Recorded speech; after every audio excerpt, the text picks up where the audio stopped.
Hi everyone and welcome to Montana's Kitchen. Today we'll be preparing some ekwang, and what we're going to be using is some um, cocoyams. There are two types of cocoyams. There's the red cocoyam and then there's the white. You can do a mixture of both. You can do either or. It's really up to you. But today I have some white cocoyams, and what we have to wrap our ekwang in once we grate it is some collard greens.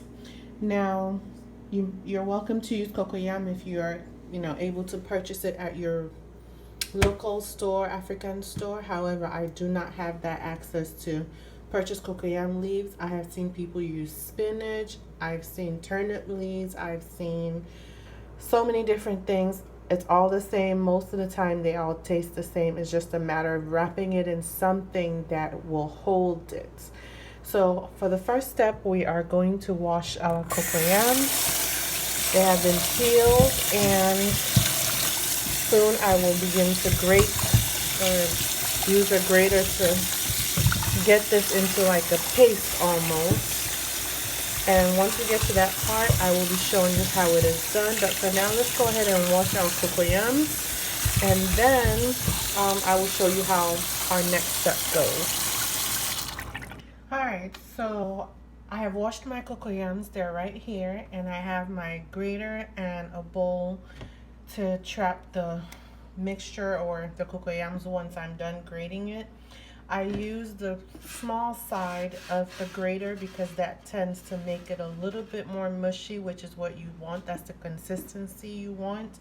The other sides are too big and will just come out like chunky. So we're gonna take a cocoyam and begin grating. Now you have to be very careful because I'm sure you know, usually when you're done with this process, your fingers look like you've literally been grating them. So be very careful once you begin grating. So this is going to be the process until I'm done with each and every one of my cocoyams. And then I will go ahead and wash my collard green leaves and tear them into pieces.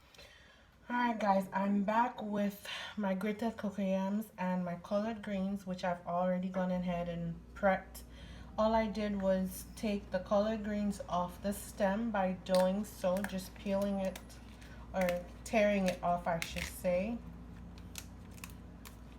Just like so. Try not to rip it because as you go, you're going to be tearing, the leaves in little portions to begin wrapping your ekwang.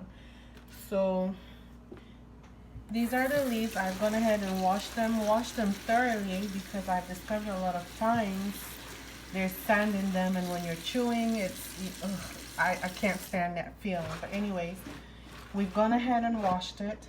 So what we're going to do now with our cocoyam, or our grated cocoyam now, we are going to go ahead and scrape off every little bit that we can.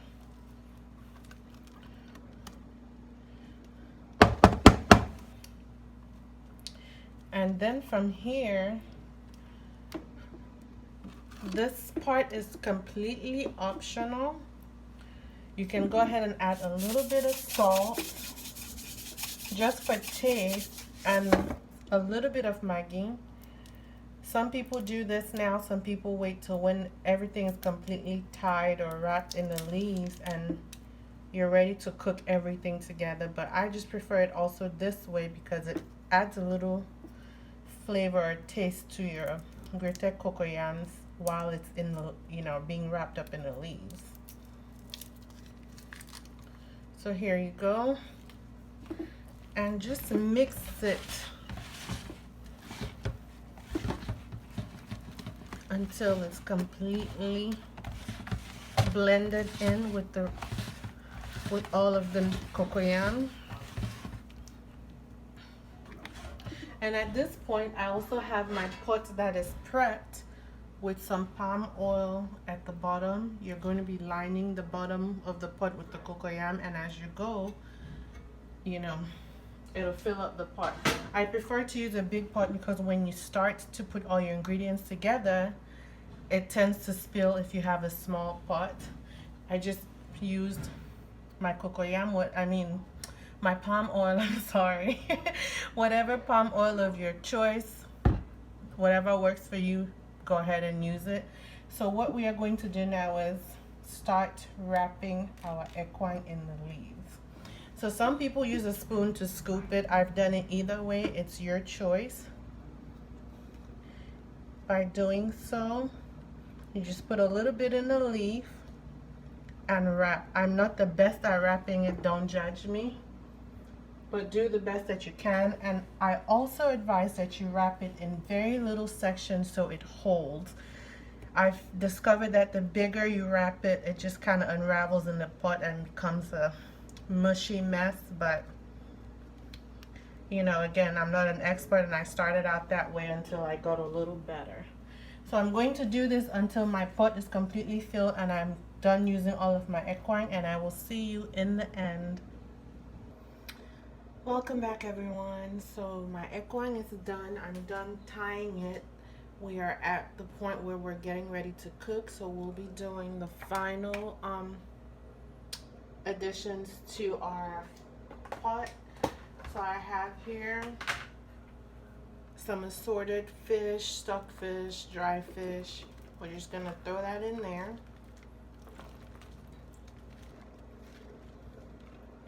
We'll add a little bit of water just so the ekwang does not stick to the bottom of the pot when you're cooking.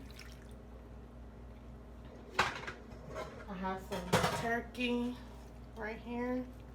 We're gonna add that.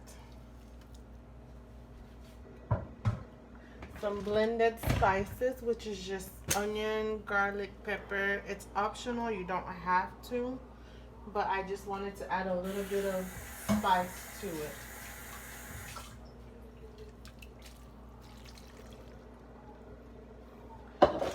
Go ahead and add your crayfish.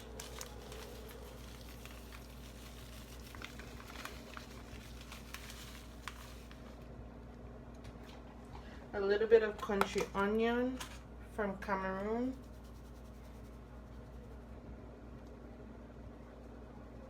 This really gives it that ekwang flavor.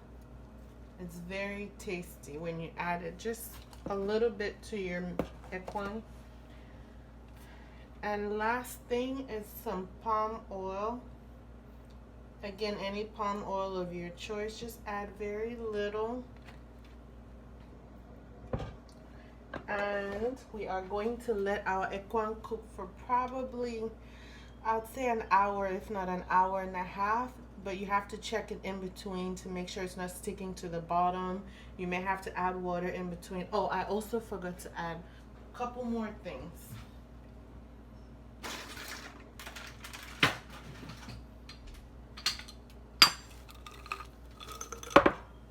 We have some Maggi, and also we'll be adding some salt to it.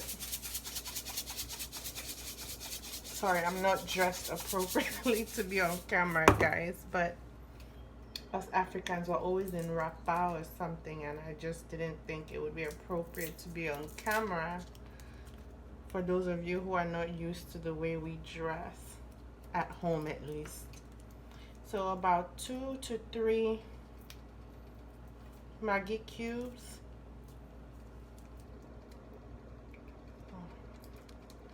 I don't know why this one is so tough to open, but anyways, 2 to 3 of them.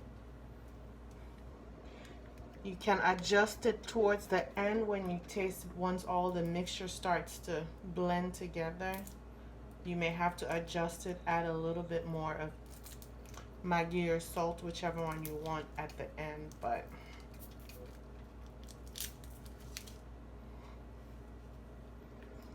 and that's about it. So I'm going to let this start cooking, and maybe in about 20-30 minutes I will check the water, make sure it's not sticking. Once it starts boiling, you may have to shake the pot a little bit to keep it from sticking to the bottom. And in about an hour and a half, our ekwang will be done and ready to eat.